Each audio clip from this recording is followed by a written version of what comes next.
जय माता दी। अच्छा, माता वैष्णो देवी की यात्रा का नाम सुनते ही सबसे पहले मन में क्या आता है? जाहिर है कटरा और त्रिकुटा पर्वत की वो भव्य छवि, है ना? पर क्या ये यात्रा वाकई वहीं से शुरू होती है? आज हम इसी प्रसिद्ध तीर्थ यात्रा के उस छिपे हुए, उस पहले कदम के बारे में जानेंगे, जिसके बिना ये यात्रा अधूरी मानी जाती है। हर तीर्थयात्री जब मां के दरबार पहुंचता है तो उसकी सबसे गहरी इच्छा बस एक ही होती है, मां का आशीर्वाद पाना। एक दिव्य स्वीकृति जिसे हम कहते हैं तथास्तु, यानी ऐसा ही हो। ये सिर्फ कोई शब्द नहीं, बल्कि हर भक्त की प्रार्थना का अंतिम लक्ष्य है। लेकिन यहाँ एक सवाल खड़ा होता है कि वो यात्रा जैसा हम सब उसे जानते हैं, क्या वो वाकई में पूरी है? क्या कोई ऐसा बड़ा ज़रूरी पड़ाव है जो अक्सर हमसे छूट जाता है? चलिए आज इसी रहस्य से पर्दा उठाते हैं।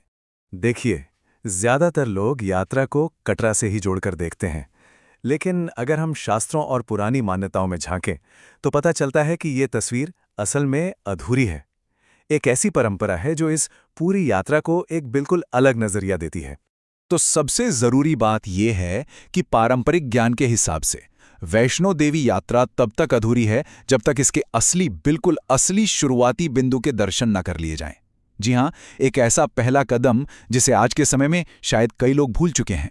अब इस पहले कदम को समझने के लिए हमें जरा समय में पीछे चलना होगा, उस मंदिर के इतिहास में जो सीधे सीधे माता वैष्णो देवी के बचपन से जुड़ा है। तो चलिए देवी के बाल रूप की उस अद्भुत कथा की ओर चलते हैं।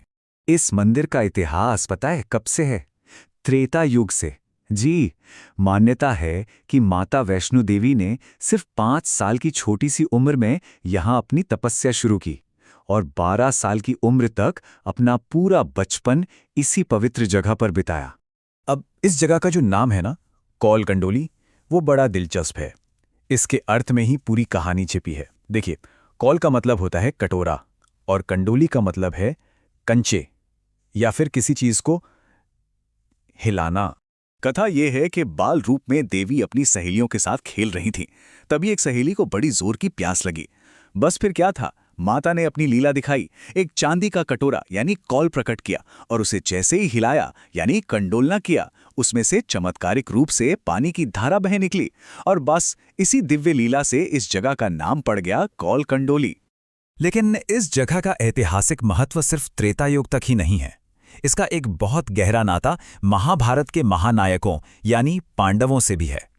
चलिए देखते हैं कि कहानी में ये जुड़ाव कैसे आता है। तो हुआ यूं कि महाभारत काल में जब पांडव अपने अज्ञातवास के दौरान नगरोटा पहुंचे तो उन्होंने अपने राज्य की वापसी के लिए यहां प्रार्थना की। कहते हैं कि उनकी भक्ति से मां इतनी प्रसन्न हुई कि उन्हें दर्शन दिए और एक मंदिर बनाने को कहा, और पांडवों ने मां के सम्मान में एक बहुत ही भव्य मंदिर बनाया। और इस घटना को जो बात और भी ज्यादा चमत्कारी बनाती है वो ये है कि पांडवों ने ये पूरा का पूरा भव्य मंदिर सिर्फ एक रात में बना दिया था। जी हां, और मान्यताओं के अनुसार वो रात कोई आम रात नहीं थी, बल्कि दैवीय कृपा से 6 महीने जितनी लंबी थी। तो अब जब हम इसका इतिहास जान चुके हैं तो चलिए अब यात्रा के उस सही और पवित्र क्रम को समझते हैं जिसमें कौल कंडोली को सबसे जरूरी, सबसे पहला पड़ाव माना गया है। सदियों पुरानी ये कहावत है जो इस यात्रा के सही क्रम को बिल्कुल साफ साफ बताती है। पहला दर्शन कौल कंडोली, दूसरा दर्शन देवामाई, तीसरा दर्शन अधकुंवारी और चौथा दर्शन भवन।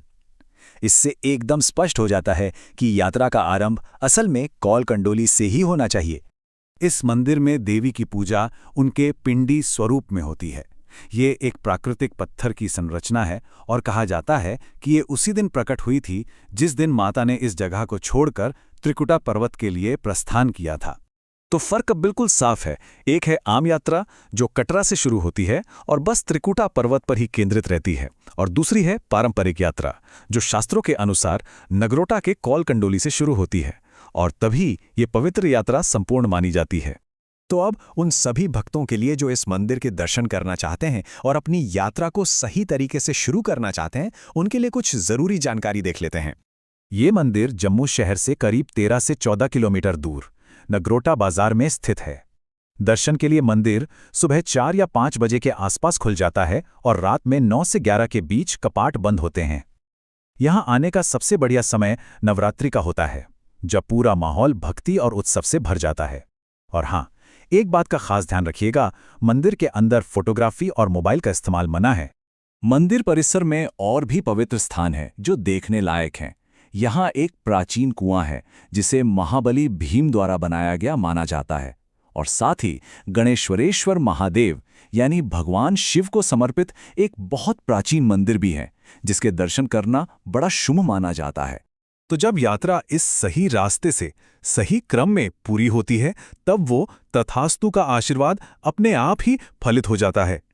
ये सिर्फ किसी एक इच्छा की पूर्ति नहीं है, बल्कि एक आध्यात्मिक यात्रा की संपूर्णता का सच्चा प्रतीक है।